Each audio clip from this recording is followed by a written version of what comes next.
Okay, so every year we like to do a video on how to ace the Bass Pro Marathon. This is our hometown race, Springfield, Missouri. I love it because you get to see all my friends. My family can come out. I get to roll out of my own bed. How many years have we been doing this now? This is number 14.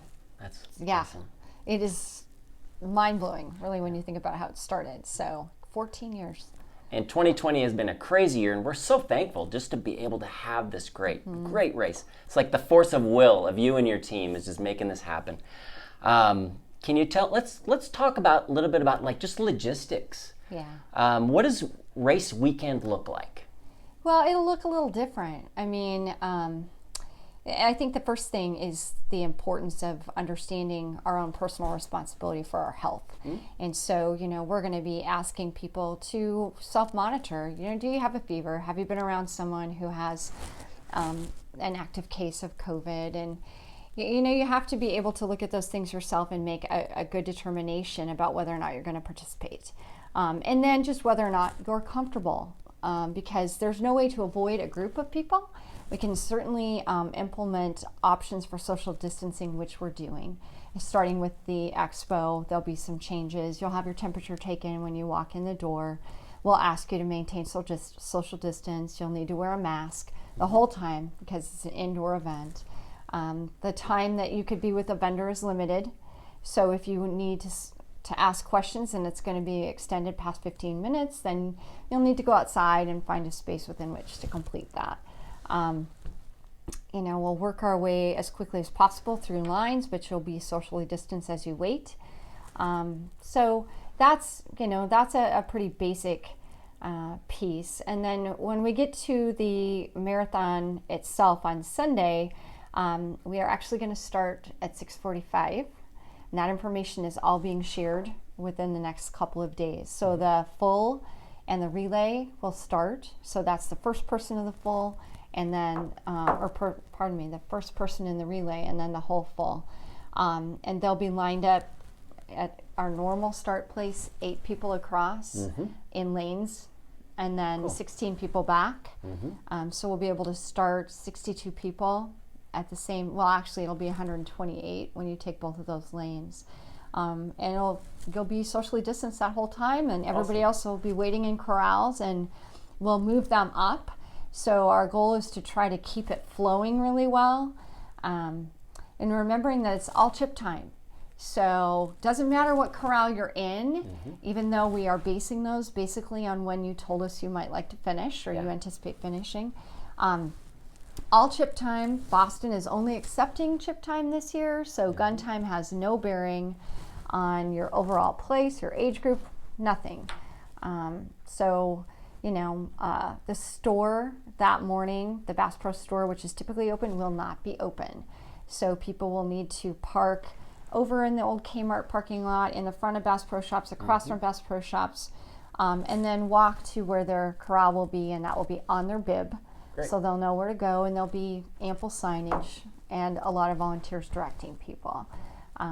So we're kind of excited about that. It's different. We are, typically between 3,200 and 4,200 runners. We're capping it at 2,000 this year, and we're getting close to that. So that's another way for us to just kind of make sure that people are more protected.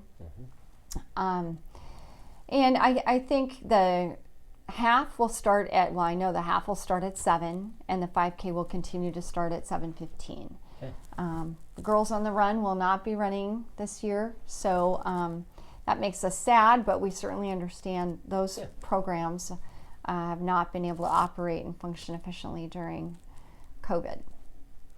This sounds like this is going to be very safe and very responsible. I think this is, we're just so happy that we get to race. And I love how the start that you get to, your anticipated finish time is going to set up where you're going to start in the corral. So I think that's going to put a lot of people's minds at ease. And of course the chip timing as well. So super.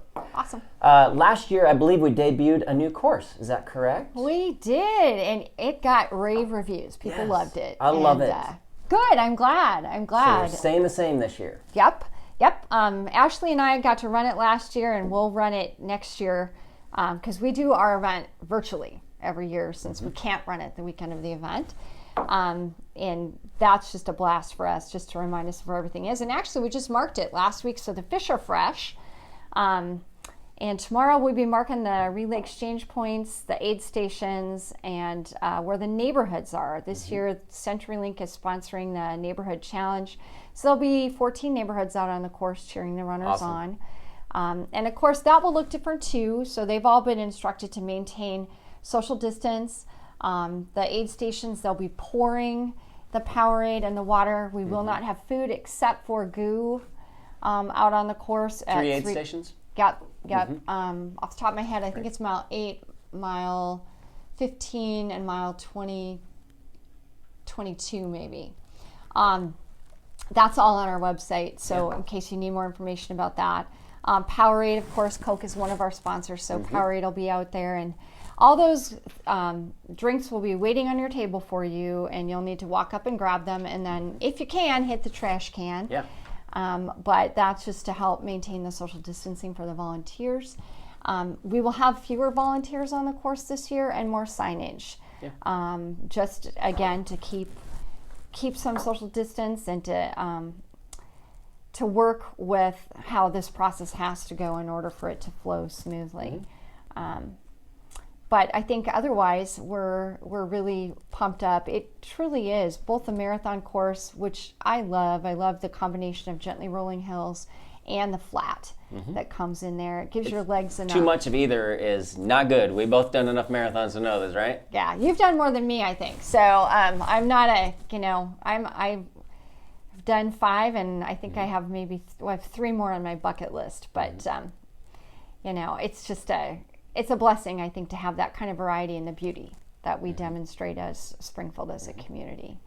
Now, I looked at the website yesterday, and I believe it's the same number of aid stations as usual. Yes. Every 2 miles up to mile 20, and then 21, 22, 23, 24, 25. Yep.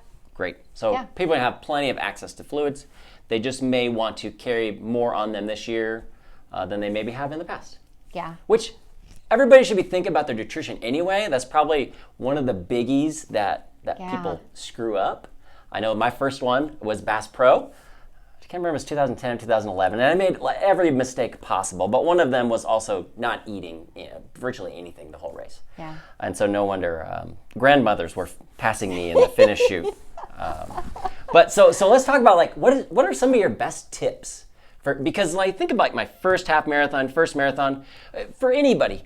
It's probably going to be like your first kiss. You're probably going to be kind of bad at it. Yeah. You might have some slobber on your face again. Maybe your knees are weak, but your heart's going to be so full. Yeah. So what are some of your best tips? Well, start with the heart. So obviously you need to train, and I think that's really important to make sure you're in good shape, as shape as you can be for that. And then also to kind of find the balance. We talked a little bit earlier about the fact that these can be really There's nothing like watching people complete an event like this.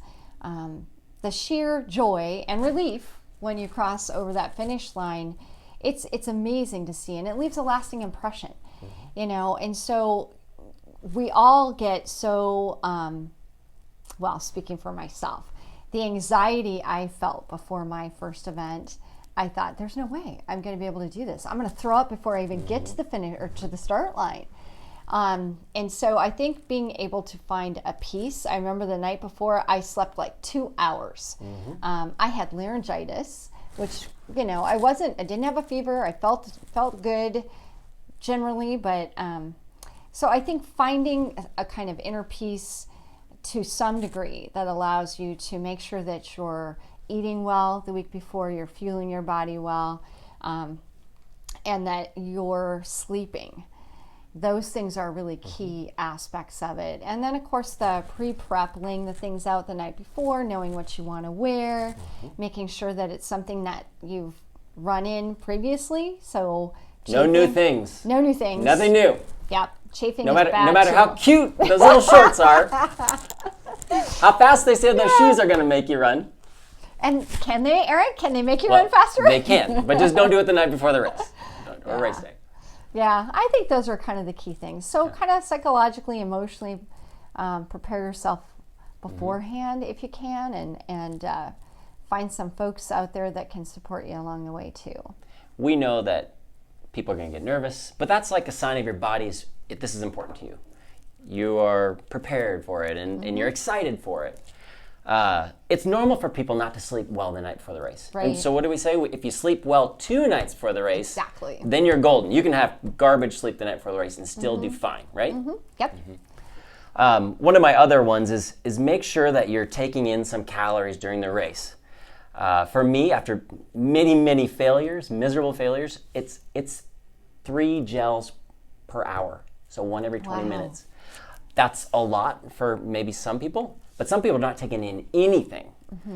So what do you personally do when you do a half marathon or marathon?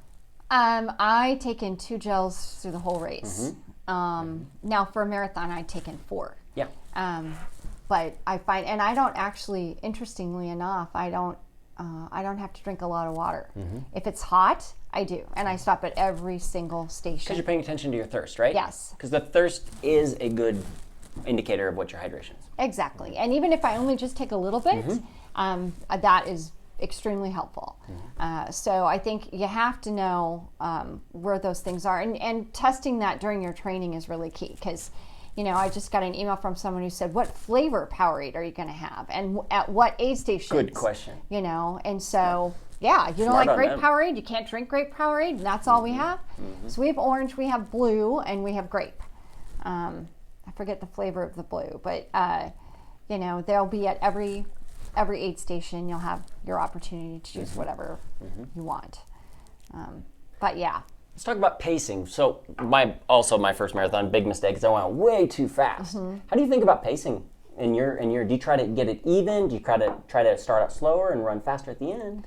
I typically keep a very steady pace until about the last 2 miles, and then depending on how I'm feeling, I try to pick up the pace.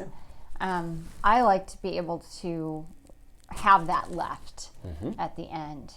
So for me, and I have a tendency as well, I get so excited, I'm out there running and everybody else is running fast, so I try to keep up Suddenly you're with like, them. what? I'm going too fast. Yeah. It's so easy, you don't even know. Yeah, completely. And so, and you just caught up in your own anxiety too, because you're finally started, you're finally going. And so I think you have to kind of figure that out, what fits for you. But I always like to keep as steady as I can. And then the last couple miles, if I have it, I'm going to pick it up. Mine is very similar. I'll actually go out a little slower than my goal pace. And then if I'm feeling good at 15, 16, a little faster, and then each mile is faster at the end. And the beauty of your strategy and this same strategy is if you're having a bad day, it's going to be a lot less bad in the second half if you control yourself. But if you're having a bad day, then it's just going to get exacerbated, right? Exactly. And where you can have a very good finish. There's nothing like passing people at the end, right? That's so, it's what a great way to finish a race. Okay, any other big tips? Anything else we need to cover for all the fans out there? Well, this has just been an odd, hard year for everybody. And so, we're looking at these events as a celebration because we need it. Yeah. We need some joy and some positive energy. And so, taking care of yourself and doing the right thing is key. And monitoring how you feel. And I think as you look at what you want your experience to be like, coming to the start line with a sense of positive energy that you want to share with other people, that's really what we're asking other people to do. Grace is important this year. Mistakes will be made. There's no doubt about that. You can't help but do that because it's all brand new. So, and be that way with yourself. If it's brand new, if this is your first one and you make a mistake, it's all right. Yep. And everybody around you is going through the same thing.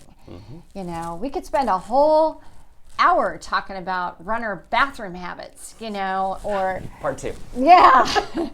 It's just you just have to have a little bit of grace this year and find the joy in it. Yep. Cool. Well, thank you so much. Thanks. We're looking forward to an awesome weekend. It's going to be great. Thanks so much. Really appreciate this partnership as well. Yeah. Cool. Okay. Thanks.